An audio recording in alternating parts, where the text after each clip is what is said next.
You know what, fellas? I remember the good old days when legends were legends. They only had one card, When some big villain got a second iteration, it was a big deal, dude. Years in the making. Nowadays, you kids expect multiple Eriettes per year, dude. TikTok, that's the whole problem. It's ruining the nation, brother. I'm being facetious, of course. Sometimes this boomer logic, it does rise up inside of me, though I long for the old days. But that isn't this video, man. Wilds of Eldraine bought us some nice enchantment synergies, nice aura payoffs and tools, including a platinum blonde bombshell and Eriette of the Charmed Apple. So this is of course Eriette's first iteration, 1 white and a black for a legendary creature, human warlock. It's a 2/4.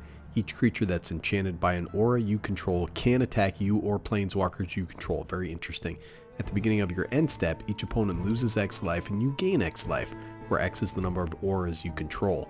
She's basically the queen from Snow White, but that's all conflated with Sleeping Beauty and the lore of Eldraine in this most recent set. Whatever, man. It's this Magali Villeneuve masterpiece with that sweet drip, mirror collar that reflects an old fogey, and black roses on the dress. Love it. Now we're going to fast forward to the Wild West set. She's part of Oko's gang for some reason, Very valid story reasons, I'm sure. Eriette the Beguiler is an interesting deck building challenge and we're going to get into it. But first, like the dang video, brother, hit the bell, subscribe, it's inevitable. You're going to be part of the stacked up, jacked up army of dudes, enjoyers of videos, and Chad Master hyenas. Alright, check this card out. Eriette the Beguiler, 1 white, blue, and a black for a legendary creature, human warlock. It's a 4/4 with lifelink. Whenever an aura you control becomes attached to a non-land permanent an opponent controls with mana value less than or equal to that aura's mana value, gain control of that permanent for as long as that aura is attached to it. So we have a 4/4 with lifelink for 4. That's not bad. But the meat of this card is that second ability. You want to be enchanting your opponent's stuff with auras, dude, and you want to have decently big enchantments to slap on your opponent's stuff. This says nothing about casting the aura, so if you cheat auras out in some other way, you're in good shape with that ability too. Now Selesnya Enchantments is very easy to build, there's a lot of staples there, so how about Esper Theft Auras? If anything, it's a unique build around. I set a budget of $60, very austere, and we've squeaked in under that. It's a fun little menace at that price. White has a ton of aura payoffs and enablers, and they form the backbone of this deck. Let's check them out. You have the Mesa Enchantress. You have SRAM, Senior Edificer, Core Spirit Dancer. These are excellent draw engines to keep the gas on in this deck. You need to be drawing cards and auras, dude, and thankfully it's something this archetype does well. Not as well as in Selesnya. I don't know, man. Green just has it all. What can I say? Esper requires a little more control, literally, and is a more cerebral color combo. You also have some non-traditional card advantage in Light Paw's Emperor's Voice. 1 and a white for a legendary creature, Fox Advisor. It's a 2/2. Whenever an aura enters the battlefield under your control, if you cast it, you may search your library for an aura card with mana value less than or equal to that aura and with a different name than each aura you control. Put that card onto the battlefield attached to Light Paws, Emperor's Voice, then shuffle. So this guy's like 85 cents, really excels at getting auras out of the deck, especially those little auras that can refill our hand like Sage's Reverie. This card is 3 and a white for an enchantment aura enchant creature. When this enters the battlefield, draw a card for each aura you control that's attached to a creature. It doesn't have to be this creature. Enchanted creature gets +1/+1 for each aura you control that's attached to a creature. This is just late game card advantage that can get your grip nice and full. And you have some interesting cards like Songbird's Blessing, 3 and a white for an enchantment aura enchant creature. When a enchanted creature attacks, reveal cards from the top of your library until you reveal an aura card. You may put that card onto the battlefield. If you don't, put it into your hand, put the rest on the bottom of your library in a random order. This is just a beautiful card, dude, that gets permanents you want, auras directly onto the battlefield. Wouldn't be a magic card without a stupid squirrel in it. Now white also has some fantastic cost reducers. You got Danitha Capuchin out there with her sweet emo haircut. Dude, I said Capuchin. That's a type of monkey. This is Capuchin. She's also a pretty credible combat threat if she's wearing some of these auras. You have Starfield Mystic out there. This guy's sitting around on the steps of the Parthenon. Bro, get up. We've got a game to win here. Then you've got Starnheim Courser. He's just a beautiful shining Pegasus. And Transcendent Envoy. Unfortunately, I mercilessly killed this guy's dad in Dragon's Dogma 2 like 100 times this weekend. In any case, man, these guys pay for themselves in aura-heavy decks. Now you may be thinking to yourself, let's put Heliod the Radiant Dawn in there. I agree with you. This guy's 2 white for a legendary enchantment creature god. It's a 4/4. When he enters the battlefield, return target enchantment card that isn't a god from your graveyard to your hand. A little recursion there. Has transform for 3 and a Phyrexian blue. So this guy transforms into Heliod the Warped Eclipse. So this is another Phyrexian god. It's a 4/6. You may cast spells as though they had flash. Spells cost 1 less to cast for each card your opponents have drawn this turn. So this is kind of interesting. You can snag your opponent's stuff at instant speed. And he's an enchantment himself. So you end up paying 7 mana and 2 life for this guy, you know. But that's why it's 31 cents, dude. Great for a budget deck. Interesting for sure. I like that cost reduction specifically in this deck where we're casting bigger auras. Now we're going to get into the auras, but just hang on a second.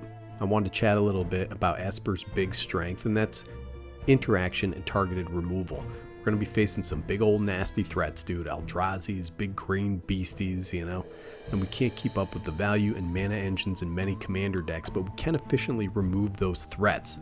Esper has the best removal in the game, so we are for sure sticking that in there as well. We also have some enchantment-based interaction for those big beasties. Control magic. What could be a better name for this card? It describes what it does. That's what cards did back in the Elden days, dude. Lightning bolt, animate artifact, control magic, right? We have corrupted conscience. 3 blue for an enchantment aura. Enchant creature, you control enchanted creature has infect. You want answers for that big dragon your opponent just dropped, dude, or some Voltron commander? This is a banger budget surprise in so many decks, man. 68 cents. And look at that beautiful art. Looks like Karn regrets eating Taco Bell at 4 a.m. I know that look, brother. Now, I've talked about this card before, but Kaya's Ghost Form is a fantastic budget card. 1 black mana for enchantment aura, enchant creature or planeswalker. It's not going to come into play too often. When enchanted permanent dies or is put into exile, return that card to the battlefield under your control. It's a $1 common, but this is unique in the fact that it returns the creature under your control, not its owner's control. Minions return is another excellent option with flash, but costs 3 mana. You also want to pack some sacrifice outlets, right? You're stealing your opponent's stuff, they're going to want to get it back. They're going to try to destroy the enchantment so they can get that thing back, whatever. You know, preferably you want these on enchantments. Don't let your opponents get that creature back when they destroy the enchantment or try to murk your commander or whatever. Sacrifice it for value, brother. Fallen Ideal, Dark Privilege, these are great sack outlets that pay off our enchantment synergies. Now the rest of this deck is auras, enchantments, little auras that slap your opponent's creatures, take them over to your side of the board. Most of the stuff we're facing is 4 and 5 mana value or less. You know, we're going to face some bigger creatures, but like I said, we have some answers for that. But we have Angelic Destiny. She's just a pretty lady listening to Taylor Swift. She's getting a dose of that girl power, brother. You have Auramancer's Guise. It's just Jim Carrey in the mask, dude. And then we have a card named Necrotic Plague. So this is 2 black for an enchantment aura. Enchant creature. Enchanted creature has, at the beginning of your upkeep, sacrifice this creature. When it dies, its controller chooses target creature, one of their opponent's control, return Necrotic Plague from its owner's graveyard to the battlefield attached to that creature. So basically you're just stealing creatures every turn. What's going on with these horses? You know, unfortunately, it's a Necrotic Plague. This just gets rid of our opponent's stuff turn after turn. Come on, man. And of course, we have some bangers up at 5 mana too. Followed Footsteps, enchant creature. At the beginning of your upkeep, create a token that's a copy of enchanted creature. Just slap this on your opponent's 5 mana value creature and you're in the money, brother. Grab a Solemn Simulacrum, grab whatever you want. You got Gift of Doom out there. You can morph this if you want to, or you can just cast it, slap it on your opponent's guy. Octopus Umbra. I've won games on the back of this thing before. Crazy useful for 5 mana. Makes your opponent's little Esper Sentinel into a monster. So you can check out the deck list, but basically it tops out at 6 mana with Bruna Light of Alabaster. You want some finishers in there, so this is 3 white, and a blue for a legendary creature, Angel. It's a 5/5 with flying and vigilance. When it attacks or blocks, you may attach to it any number of auras on the battlefield, and you may put onto the battlefield attached to it any number of aura cards that could enchant it from your graveyard and or hand, dude. So that means if your opponent has stuff, you can steal it too if you want. Very much a late game budget bomb at 33 cents. Look at that art, man. What a fantastic card for this deck. So that's it, brother. Deck list is in the description. It's about $60. The fun part about an aura deck is that most of the cards are decently cheap. Esper's unique color combo for this leans heavily into theft and control. Basically the whole deck is interaction, you know what I'm saying? Plays a little slower and will make you no friends at the table because you're stealing all those little utility creatures and everybody's going to get all up in arms. They're going to get in a huff, dude. They're going to act like they have some kind of, you know, prickly pear shoved up their butt, dude. but that's mutually assured misery because you have one shoved up there too. And that's better, Commander, brother. Nicky G signing off.